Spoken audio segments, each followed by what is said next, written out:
नवरात्रीच्या दुसऱ्या दिवशी जिची पूजा केली जाणार आहे ती म्हणजे ब्रह्मचारिणी देवी।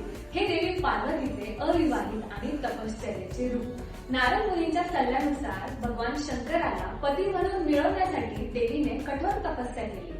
हजारो वर्ष तपश्चर्येमुळे त्यांचे नाव ब्रह्मचारिणी पडले। ब्रह्म म्हणजे तप किंवा तपस्या आणि चारिणी म्हणजे आचरण करणारी, म्हणजेच ब्रह्मचारिणी म्हणजे तप आचरणारी। देवी ब्रह्मचारिणी त्याग, ज्ञान, वैराग्य आणि दृढ निश्चयाचे प्रतीक आहे। त्यांच्या तपश्चर्येमुळे त्यांचे स्वरूप हे अगदी आकर्षक आणि भव्य झाले। देवीच्या उजव्या हातात जपमाळ आणि डाव्या हातात कमंडलू असून त्या अन्वानी चालतात, जे साधेपणा आणि निष्ठेचे प्रतीक आहे। ब्रह्मचारिणी देवीची उपासना केल्याने भक्तांमध्ये संयम, निष्ठा, मनोबल यासारखे गुण विकसित होतात, ज्यामुळे त्यांच्या जीवनातील अडथळे दूर होतात।